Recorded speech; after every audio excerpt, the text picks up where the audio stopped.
हम सुबह से बहुत खुश हैं। जब से हमको पता चला है कि कायरा जी खुद रिबन काटने के लिए आ रही हैं, हम उनके बहुत बड़े फैन हैं और हम चाहते हैं कि उनके साथ एक सेल्फी हो जाए।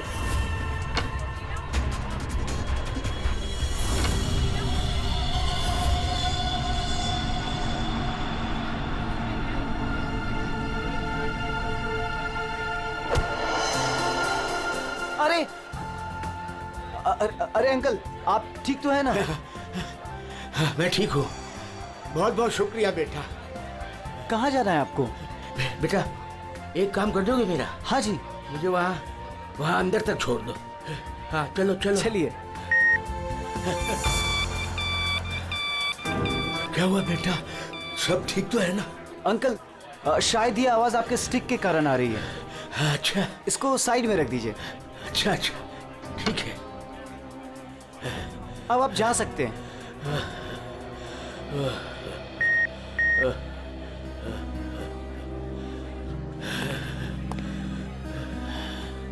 ये जो हमारी छड़ी, ये रही आपकी छड़ी। अंकल जी संभल के। वैसे आप कहाँ जाना चाहते हैं? मैं आपको छोड़ देता हूँ। वहाँ आज ना मेरी कायरा आ रही है। हाँ वो तो यहाँ आने वाली हैं। बस उसी को मिलने आया हूँ।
Friends?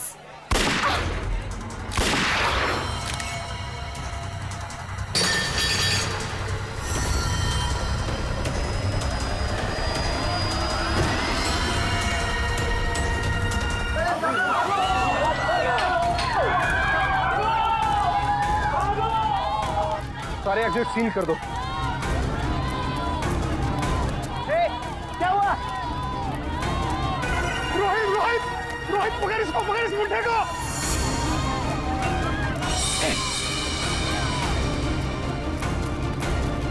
रुक।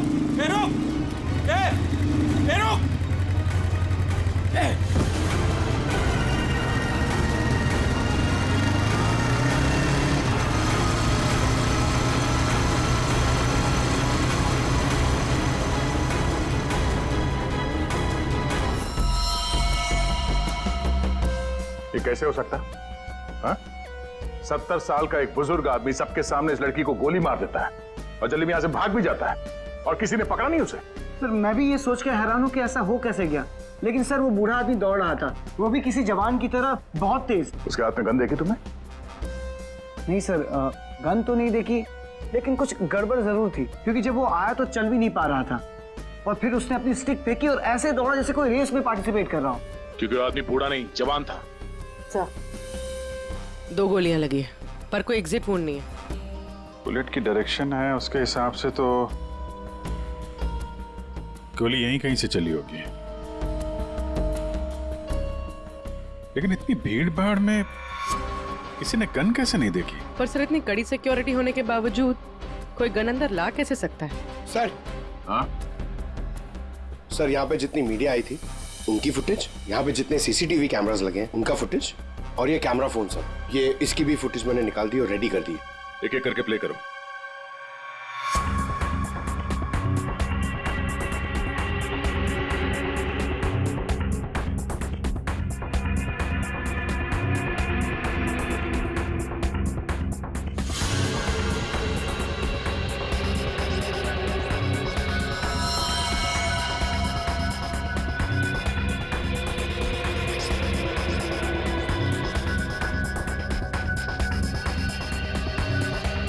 फुटेज देख के तो यही लग रहा है कि गोली उसी तरफ से चली है जिस तरफ ये बुजुर्ग आदमी खड़ा था, मगर कहीं भी उसका हाथ दिख नहीं रहा है और ना ही गन। छुपा के गोली मारी गई है। ये कमर के पास रखी होगी गन, इसीलिए किसी को दिखाई भी नहीं दी।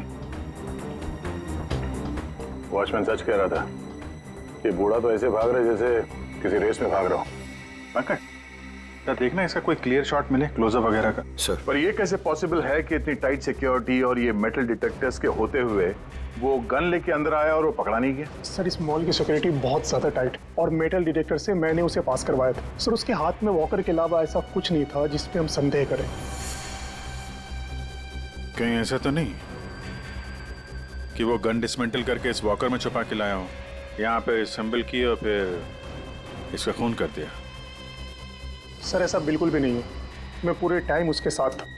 उसने ऐसा कुछ भी नहीं किया जिस पे हमें संदेह हो या हमें लगे कुछ गलत कर रहा है। जी, वॉकर तो एकदम नया है। सर ये 2 बुलेट शेल मिले। ये अजीब सी बुलेट है तो किसी बड़ी राइफल की। कुछ ज्यादा ही कॉम्प्लिकेटेड केस है। एक 70 साल का बुजुर्ग आदमी दौड़ता हुआ, एक इनविजिबल गन और ये अजीब से दिखने वाली राइफल की गोली। ये बात तो पक्की, वो बूढ़ा आदमी कोई बूढ़ा नहीं था, वो कोई नौजवान था जो भेष बदल कर आया था इसका खून करने के लिए।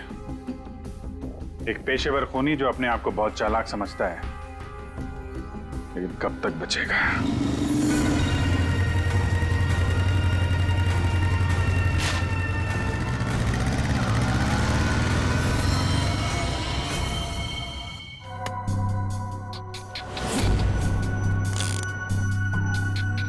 कमाल है, मेरे तो कुछ समझ में ही नहीं आ रहा है। सर मेरे भी। आखिर क्या कारण हो सकता है? काफी कंफ्यूजिंग है ना? वही तो मैं भी कह रहा हूँ तारिका, बहुत कंफ्यूजिंग है। क्या क्या कंफ्यूजिंग है सालों के? बॉस ये अभिजीत बिल्कुल सही कह रहा है। वो केसिंग राइफल की और जो बुलेट है ये .228 राइफल की बुलेट है, लेकिन कमाल की बात यह है कि इस बुलेट को काट करके .380 पिस्टल की बुलेट में कन्वर्ट कर दिया गया। मगर उसे फायदा क्या? अगर उसे .380 बुलेट चाहिए थी तो वो कहीं से भी ले सकता था। इतनी मेहनत करने की क्या जरूरत है? वही तो हम कह रहे हैं दया, इसीलिए तो बहुत कंफ्यूजिंग है। और सिर्फ इतना ही नहीं, हमें उन शेल्स में से केबीएस के कुछ मैटर्स भी मिले हैं। अब ये केबीएस क्या है? कैट्रेलोन नाइट्राइल बुटाडीन स्ट्राइन। ये एक ऑयल बेस, तेल के ऊपर बेस किया हुआ प्लास्टिक होता है, बहुत ही मजबूत होता है, और जो हमारी रोजमर्रा की जिंदगी में जो प्लास्टिक की चीजें इस्तेमाल होती हैं उसमें काम आता है। समझ में नहीं आ रहा है कि ये केबीएस मैटर बुलेट के शेल के अंदर कैसे? कहीं ऐसा तो नहीं कि ये बुलेट थी उस केबीएस मैटर के बॉक्स में रखी गई थी, जिसकी वजह से वो उसके अंदर आ गए? ये भी हो सकता है बॉस। क्या मुझे कुछ टेस्ट और करने पड़ेंगे। जल्दी कर सारुण के, तब तक हम उन लोगों से मिलते जिन्हें कायरा से नफरत थी। हाँ, आई हेटेड कायरा। उसकी ब्यूटी की वजह से नहीं, बिकॉज उसकी हरकतें इतनी घटिया थी, वो इतना एटीट्यूड था उसमें, मुझे वो बिल्कुल भी पसंद नहीं थी। मेरी फिल्म आधी रेडी हो चुकी थी, लाखों का इन्वेस्टमेंट लग चुका था, और ये कायरा बीच में फिल्म छोड़ के चली गई। आप तो जानते हैं सर, फिल्मों में करोड़ों का इन्वेस्टमेंट होता है। कायरा की फिल्म छोड़ने के बाद में मुझे दूसरी हीरोइन भी नहीं मिली, मैं तो रोड पे आ गया सर। कैसे ना हिट करूं उसे सर मैं? बर्बाद करके रख दिया उसने मुझे, पूरी इंडस्ट्री में मेरी इमेज खराब करके रख दी है। हर तरफ ये अफवाह फैला दिया है कि मैं उससे प्यार करता हूँ। मेरी वाइफ मुझे छोड़कर चली गई। मेरा बस चलता तो मैं अपने हाथों से कायरा का गला दबा देता। अरे बीच काम में उसने अचानक से अपनी पेमेंट बढ़ा दी और फिर मुझे ब्लैकमेल करने लगी। वो हमारी कुछ पर्सनल फोटोज थी उसके पास में जो मीडिया में देने की धमकी देती थी मुझे। सर मैंने अपनी माँ की कसम खाई थी कि मैं कायरा के साथ कभी काम नहीं करूंगा। उसने मुझसे प्रॉमिस किया था कि वो मेरे साथ एक इंटरनेशनल शो करेगी। एज पर द कॉन्ट्रैक्ट उसने कोई भी प्रॉमिस अपने पूरे नहीं किए। हैवी इन्वेस्टमेंट मेरा हुआ सर, बर्बाद करके रख दिया उसने मुझे। मैम आप ये बताइए कि आज सुबह 11:30 बजे कहाँ थी आप? ओह माय गॉड, आप लोग ये सोच रहे हैं कि कायरा को मैंने मारा है? Madam stop over reacting. You think I am a killer, right? Ma'am ये हमारा काम है, हम जो सवाल आपसे पूछ रहे हैं उसका जवाब आपको देना होगा। देखिए मुझे सर, कितनी सुंदर और नाजुक हूँ मैं। आपको लगता है मैं किसी की जान ले सकती हूँ? अभिजीत, सर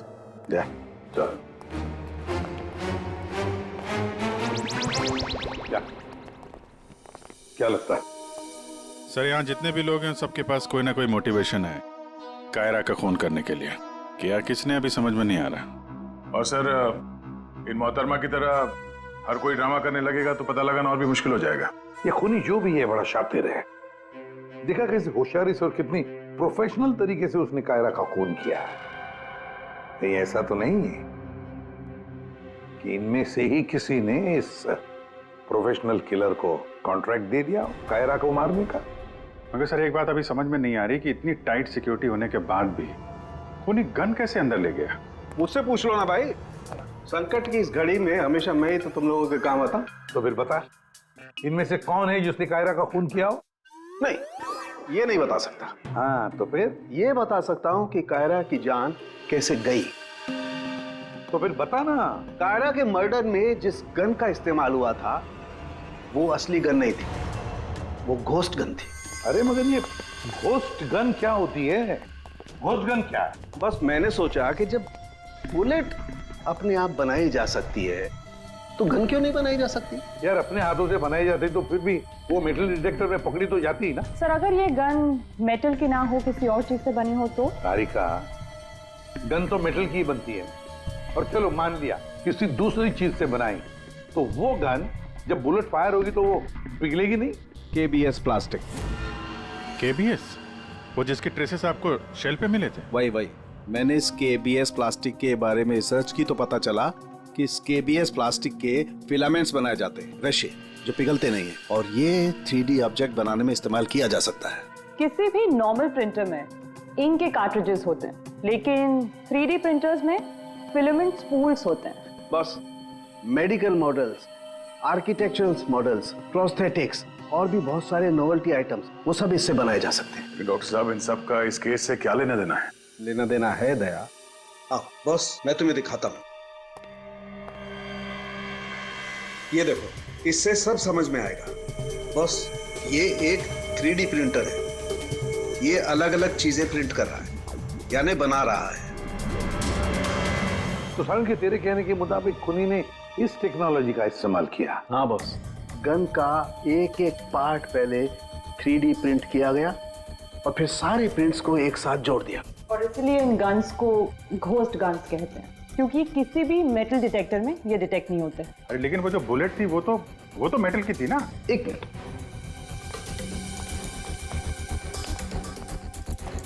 बस ये मेरी घड़ी पूरी मेटल की है।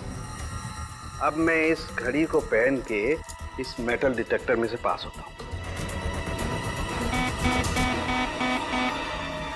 इसने डिटेक्ट किया।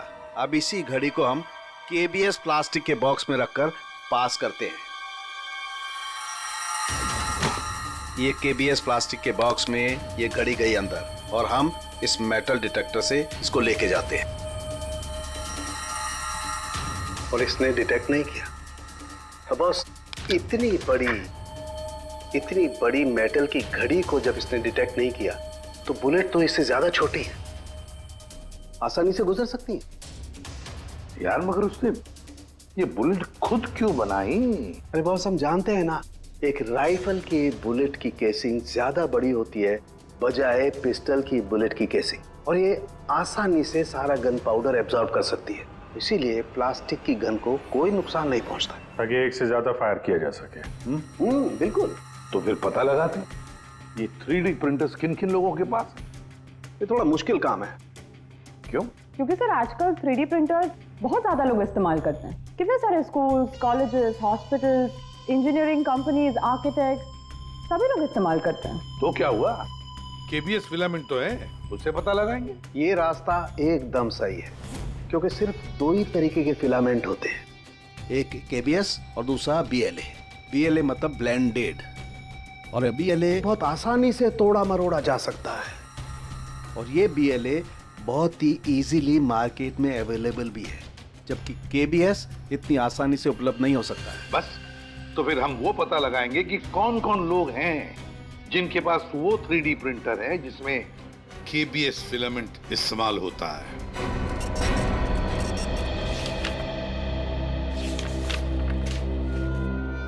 Thank you welcome. हाँ अभिजीत, कुछ पता चला? 4 लोगों के नाम मिले हैं जो ये व्हाइट कलर की केबीएस फिलामेंट 3D प्रिंटर्स में यूज करते हैं। आकाश, वीरेन, शैलेश और राजेश है स्पेक्टर डिजाइन फर्म का। चलो लग जाते हैं काम पे।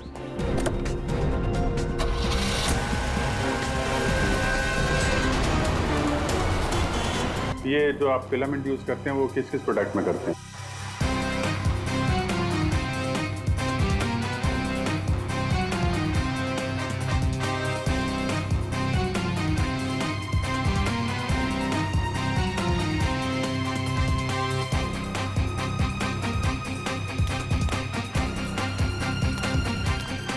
एक्सक्यूज मी सर, कहाँ जाना है आपको?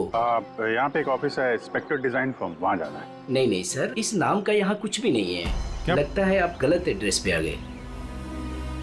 यार एड्रेस तो बिल्कुल सही है, यहाँ पे 405 नंबर फ्लैट में है वो ऑफिस। नहीं नहीं सर, यहाँ कोई डिजाइन फॉर्म नहीं है और इस बिल्डिंग में कोई ऑफिस भी नहीं खोल सकता। अगर गलती से किसी ने ऑफिस खोल भी दिया तो सोसाइटी उस पर फाइन लगा देगी। यहाँ से किसी भी बिजनेस का कोई वर्क का परमिशन नहीं है सर।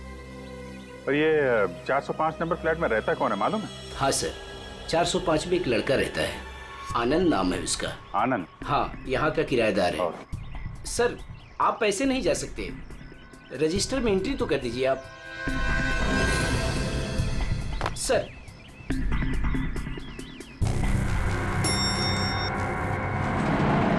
एक्सक्यूज मी,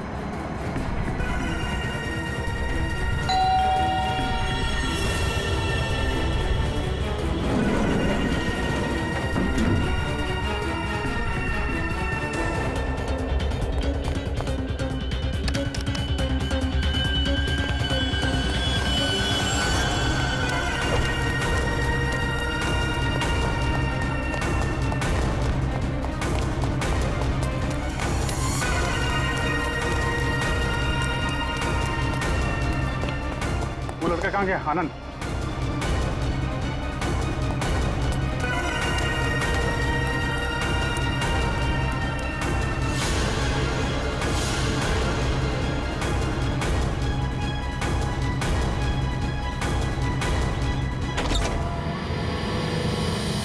पूरे घर की तलाशी लेते हैं और जरा संभाल के। ये आनंद जरूरत से ज्यादा चालाक है, कुछ भी खतरा हो सकता है।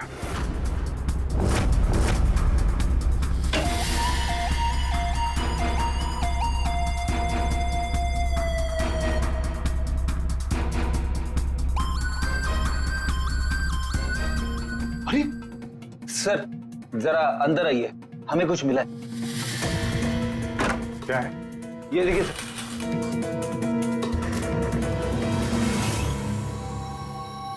लाइट ऑन करना पंकज।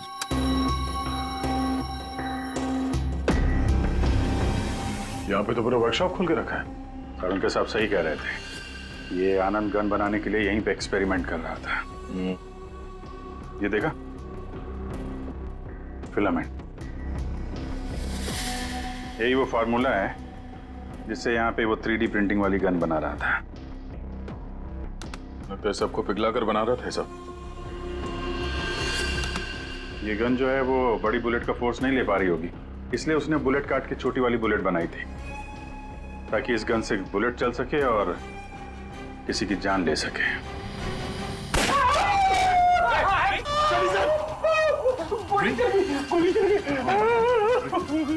पंकज इसे हॉस्पिटल ले जाओ जल्दी। मैं ठीक हूँ। रेडी बहस मत करो। पंकज ले जाओ। आइए।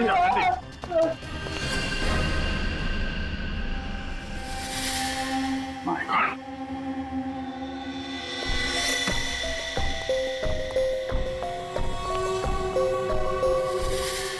इसमें सारी इंफॉर्मेशन होगी उसकी। पासवर्ड प्रोटेक्टेड है। कोई ना कोई तरीका तो होगा खोलने का। ले चलते हैं।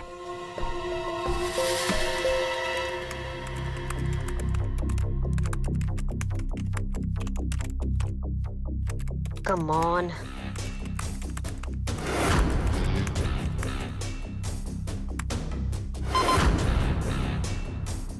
एक बार और ट्राई करती हूँ।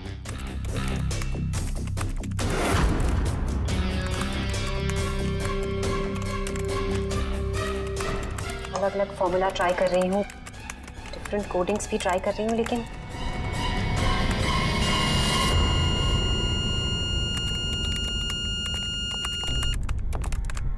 रितु क्या ही है, क्या हुआ? I'm really sorry सर, आज पहली बार आपके सामने बहुत शर्मिंदगी महसूस हो रही है। चाहे कुछ भी हो, शर्मिंदा होने की जरूरत नहीं है। Just keep trying. सर मैंने सब कुछ ट्राई किया है, पूरी कोशिश की है इस फिंगरप्रिंट पासवर्ड को क्रैक करने की। अलग अलग formula, different types of coding भी यूज की है, लेकिन सब बेकार। सर हम इसकी हार्ड ड्राइव निकाल कर दूसरे लैपटॉप में लगा के शायद एक्सेस कर पाए। नहीं, हम ऐसा नहीं कर सकते क्योंकि जिसने ये फिंगरप्रिंट लॉक पासवर्ड बनाया है वो बहुत ही क्लेवर है। और अब हम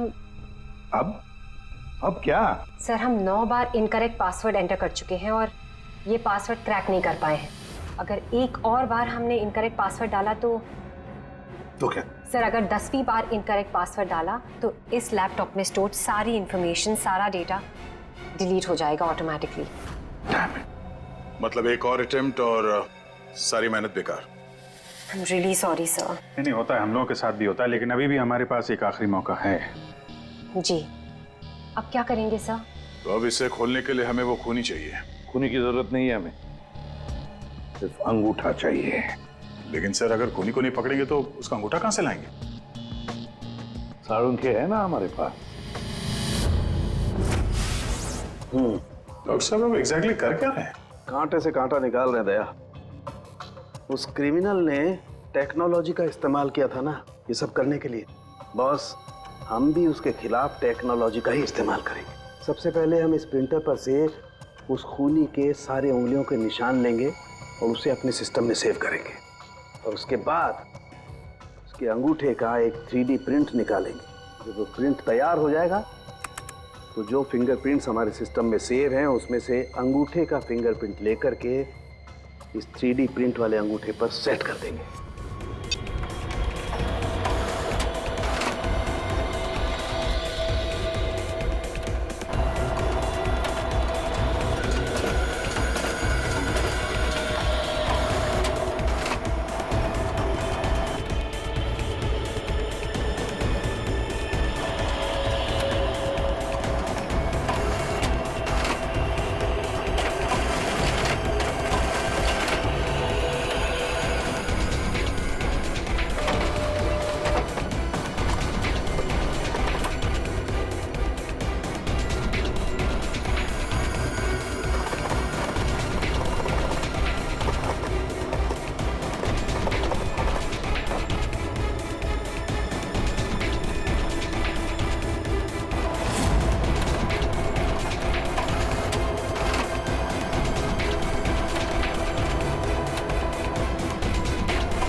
ये बन गया अंगूठा। अब इस अंगूठे के थंब इंप्रेशन से उसका ये लैपटॉप अनलॉक करेंगे हम।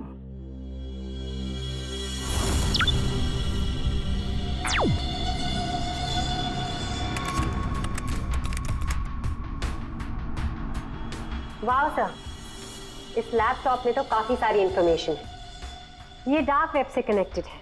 Dark web? ये क्या होता है? ये टर्म पहले कभी सुना नहीं। जैसे क्रिमिनल्स के लिए अंडरवर्ल्ड एग्जिस्ट करता है, ठीक उसी तरह वेब और इंटरनेट के क्रिमिनल्स के लिए डार्क वेब होता है। काफी सारे साइबर क्राइम्स और अलग अलग तरह की क्रिमिनल एक्टिविटीज यहाँ होती है।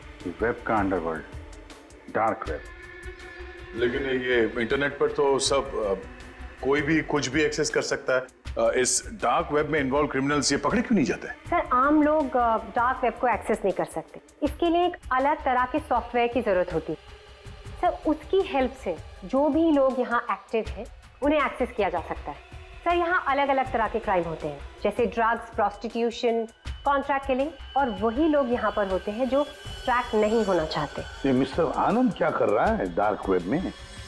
सर, ये एक प्रोफेशनल कॉन्ट्रैक्ट किलर है। ये अपनी सर्विसेज बेच रहा था यहाँ पर। सर, ये देखिए, ये इसकी वेबसाइट है, घोस्ट असैसिन। अब जो लोग भी इसे हायर करना चाहते हैं वो पहले डार्क वेब को एक्सेस करेंगे, उसके बाद इसकी वेबसाइट में लॉगिन करेंगे, और जिसे भी वो मरवाना चाहते हैं या जो भी उनका टारगेट है उसकी सारी इंफॉर्मेशन, सारी डिटेल्स इसे प्रोवाइड करेंगे। उसके बाद कुछ एडवांस पेमेंट और बाकी का पेमेंट काम हो जाने के बाद। और इसको कायरा का मर्डर करने के लिए कॉन्ट्रैक्ट किसने दिया था? सर, मैं चेक करती हूँ। मौत का धंधा करने वालों को हम छोड़ेंगे नहीं। सर, ये कोई बिजनेसमैन है, mister Mangesh.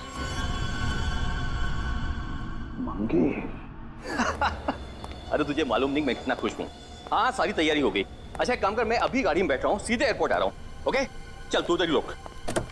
Maldives, I am coming.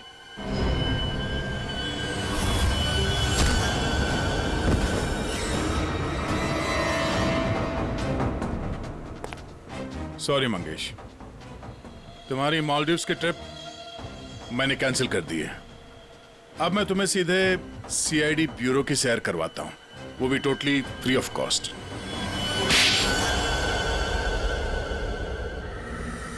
क्या करता मैं?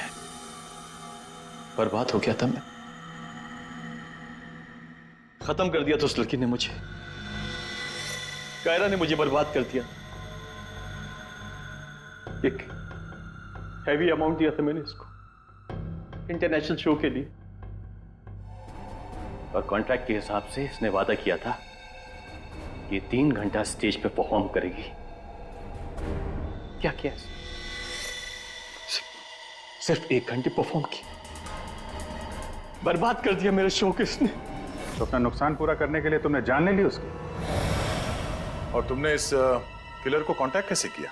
मैंने उसका चेहरा नहीं देखा था। मेरे एक दोस्त ने मुझे रेफरेंस दिया था, ऑनलाइन मैंने उसको कांटेक्ट किया।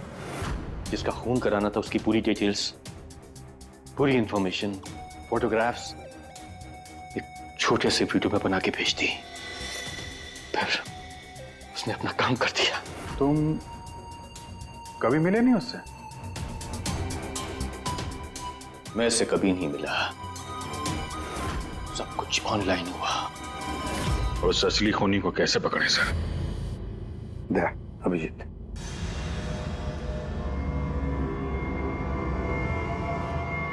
एक आइडिया आया है दिमाग में। नमस्कार, इस वक्त की सबसे बड़ी खबर कायरा मर्डर केस से आ रही है। फिल्म इंडस्ट्री की मशहूर एक्ट्रेस कायरा मर्डर केस में जो लैपटॉप CID को बरामद हुआ था सबूत के तौर पे, अब वो सबूत मिट चुका है। जी हाँ, आपने एकदम सही सुना। बताया जा रहा है कि CID इस लैपटॉप को एक्सेस करने की कोशिश कर रही थी, तो पासवर्ड के रॉन्ग एंट्री के कारण इसका डेटा, इसके अंदर के सारे सबूत डिलीट हो चुके हैं। मंगेश जी, अब कांटेक्ट करना तुम्हारे उस घोस्ट असैसिन को कि तुम्हारा कोई कांटेक्ट है जो किसी और को मरवाना चाहता है। किसको?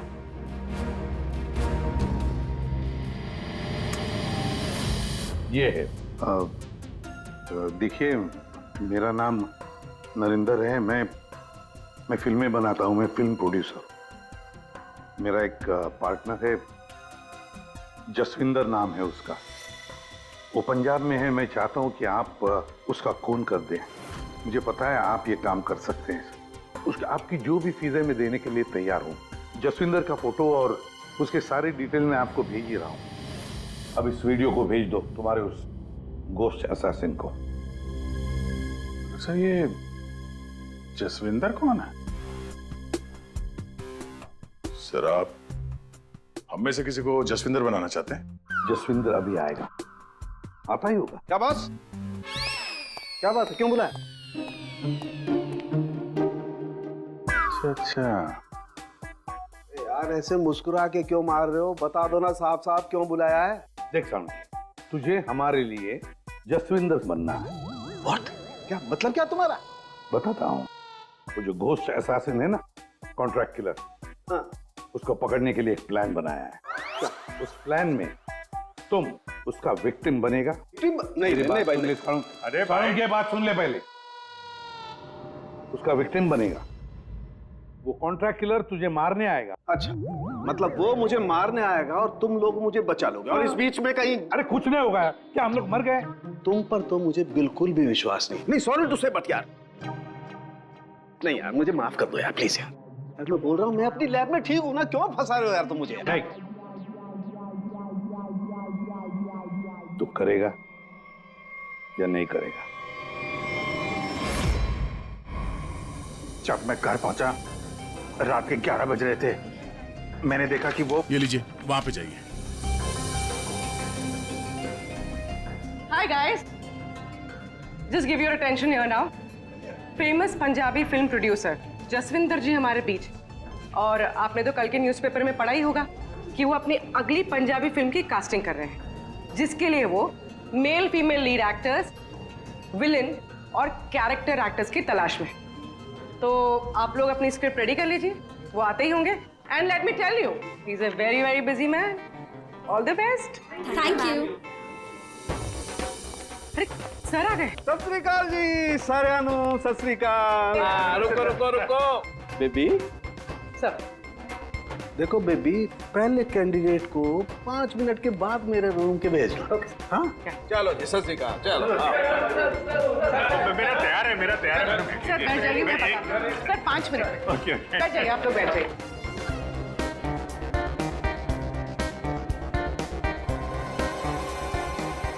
और जैसे ही दरवाजा खुला, और दरवाजा खुल क्यों नहीं रहा यार?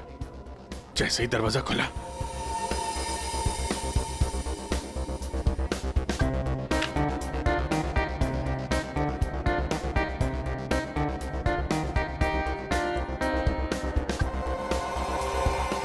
और हैंडसम, किस कैरेक्टर के लिए आए? सर। हाँ जी सर, वो लोग रेडी हैं। हाँ तो भेजो भेजो भेजो। Okay okay. अरे तुमको तो लीड करना चाहिए यार। क्या नाम है आपका? प्रतीक। प्रतीक।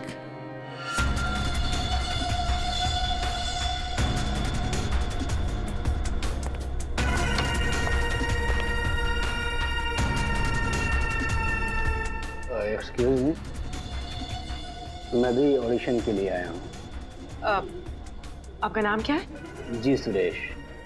आप यहाँ साइन कर दीजिए।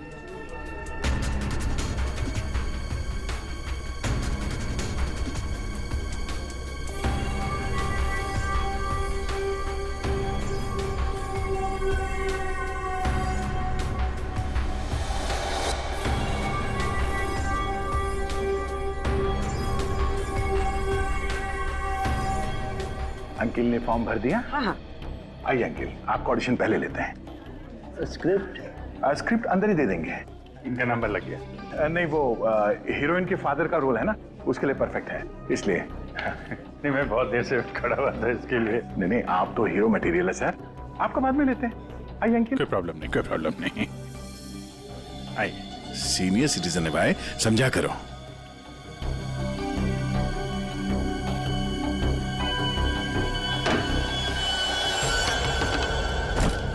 क्या है ये सब? क्या हो रहा है? कुछ नहीं, हम ये पता लगाना चाह रहे थे कि ये अपने हाथों में कौन सी क्रीम लगाते हैं आप। इस जवान त्वचा का राज क्या है? चेहरे से तो बूढ़े हो गए हो, लेकिन ये हाथ अभी भी जवान है। ये सब क्या है? कैसी बातें कर रहे हैं आप लोग? कौन है आप सब? देखो चाचा, हम लोग सीआईडी से हैं, समझे? सीआईडी? लेकिन मैंने तो कुछ नहीं किया है।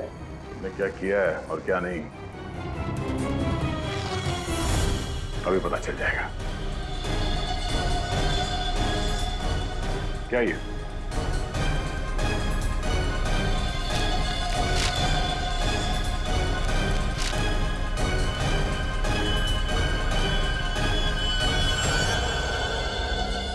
तो ये भेष बदल के यहाँ क्यों आए थे तुम? हैं? ये सब दाढ़ी वाड़ी लगा के क्या कर रहे हो यहाँ?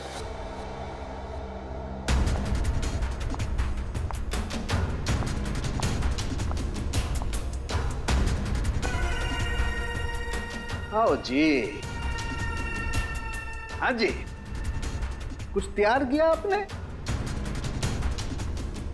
हाँ हाँ,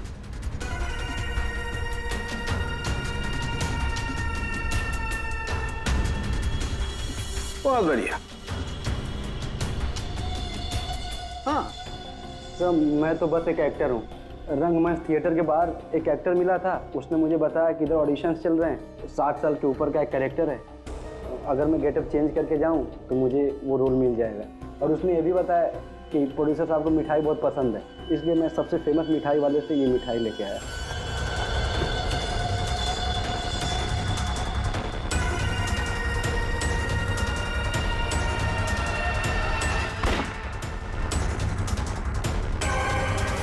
अभी तुम जाओ, कुछ पता चलेगा तो हम तुम्हें बताएंगे। निकलो, चलो चलो चलो। Thank you sir. ये किलर हमारे साथ गेम खेल रहा है।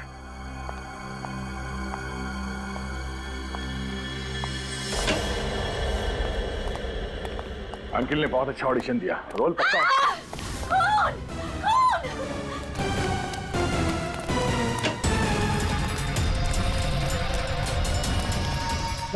साड़ू साहब, क्या हुआ? कैसे हुआ ये?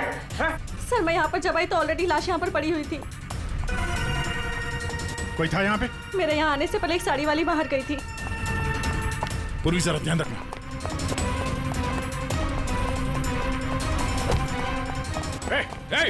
हटिए, रुक। एक मिनट। चल हट। Excuse me. रुक।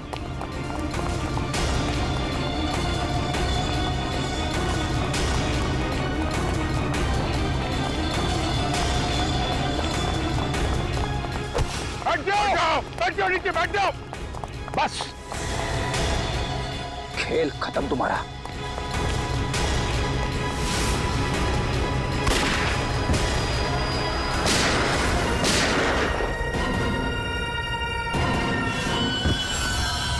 बस तेरा डार्क वेब का खेल खत्म।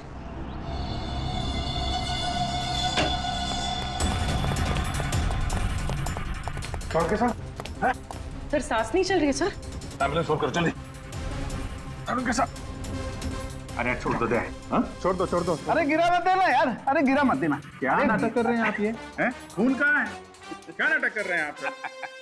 क्यों भाई, तुमने मुझसे इतना लंबा चौड़ा नाटक करवाया यार, जरा सा मैंने भी एडिशन कर दिया नाटक का यार। सर आपने ये सब किया कैसे? अरे सालू के नाम है ना मेरा। ये देखो, बुलेट प्रूफ जैकेट। और बताऊं, ये मेरी पगड़ी देखो, ये भी बुलेट प्रूफ है। और भाई साहब, ये जो चश्मा है ना, गोली इसमें भी नहीं लग सकती है, ये बुलेट प्रूफ ग्लासेस हैं। और झटका तू, ये जो मेरी दाढ़ी है ना भैया, दाढ़ी का भी इंसान है बुलेट प्रूफ। वो तो ठीक है सर, आपके चक्कर में हम लोगों का हार्ट अटैक हो जाता तो